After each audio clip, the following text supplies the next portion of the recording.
Hey y'all, it's Dana with Sullivan Family Homestead here, and I'm gonna be trying a new experiment to dehydrate some of my sourdough starter, and I thought that maybe you would like to come along with me and see how I do it. Now, this is gonna be a two-part video because I'm gonna start it today, show you how to get it started, and then I'll do another video in a day or two when it's done dehydrating and show you how to store it. Okay, so first and foremost, let me get my starter here for you to see. This is Matilda Dohan. I just love saying that, it's funny. So anyway, this is my starter. I've actually had this one going since Easter Sunday, so it's what, 3 weeks old, and it's going really well. It gets some really nice big bubbles in it, so I know that it's really active, and it quadruples in size when I feed it. So I know it's ready to do some really good stuff, okay?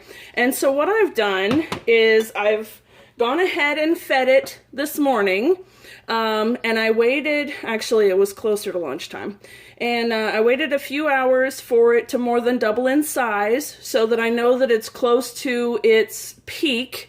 And we'll talk about that a little bit more later because I'm wanting to do a simple series on sourdough basics.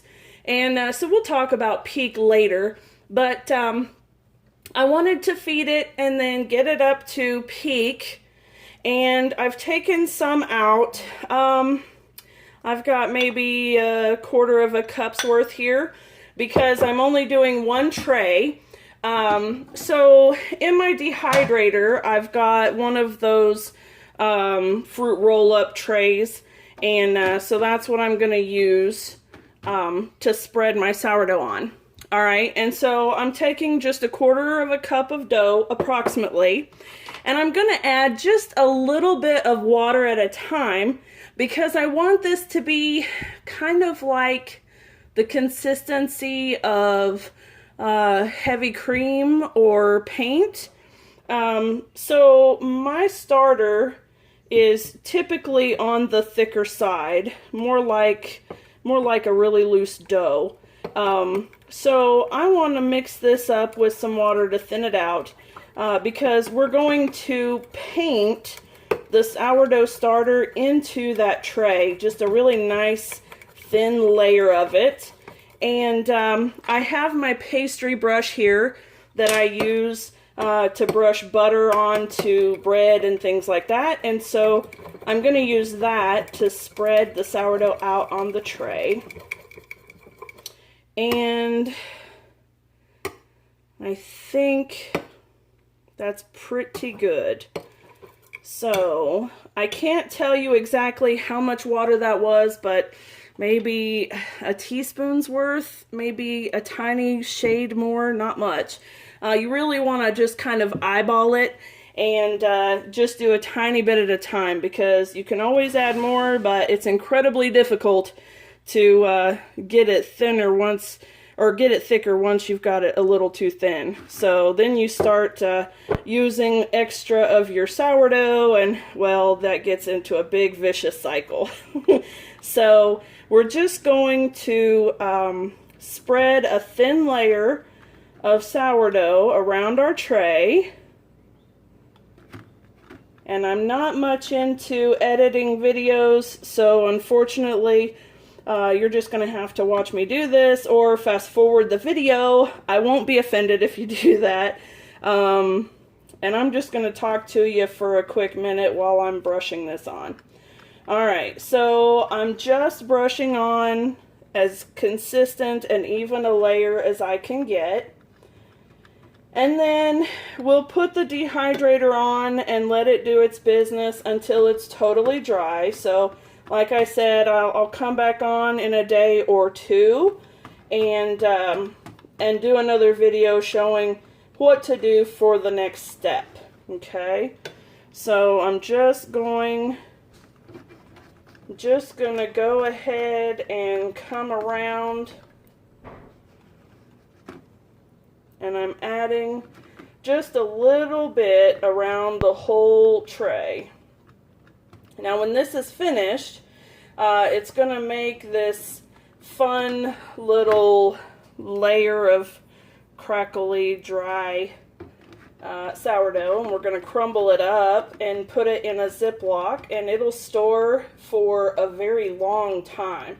So this is a good way to make a backup for your starter. If you've got a sourdough starter that's been going well and you want a backup for just in case something happens to it, this is a great way to do that, to secure a good starter point, a good foundation. So I'm doing this, number one, because I want to make a backup for this starter, and also because I have a couple of friends who don't live close by who would really like to have a starter. And so I'm going to be mailing, I'm going to mail some of this to them. Alright, so now I've brushed it around and I'm just filling in a couple of areas that look a bit thinner, just because I still have a little bit left in my bowl. And then once I have this done, we'll turn the dehydrator on and it'll go until it's dry. So, if you already have a sourdough starter and you already know how to make bread with it and all of that good stuff, maybe you've not dehydrated it before, and so this is a great way to preserve it for later. Or, you know, if you are going to be doing some traveling and you don't want to have to worry about feeding your starter or whatever, you can use this as a method of saving some for later. And there are a couple of other methods, and I'll be going over some of that in that sourdough series. But this is just one way that you can do it. Alright, so I think that's pretty good. I've got as much in there as I dare without getting it too thick. So I think we're good. Trying to get it a little more up the sides, making good use of all of the available space. I just hate throwing out starter is all. I'm horrible about it. Of course, there are a lot of incredible recipes that you can use starter in, and that's always good. Alright folks, I'm going to stop the video here. I'm going to put the lid on my dehydrator, and this is just a kind of point and click type of dehydrator. So it just has one setting, and it's perfect for this sort of thing because I don't have to worry about a particular temperature. And so it's just going to do its thing until it's finished, and then I'll come back and do another video to show you what it looks like and how we store it. Okay? Alright guys, thank you so much for watching.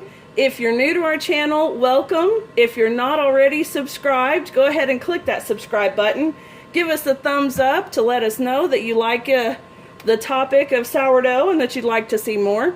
And we'll talk to you on the next one. Bye!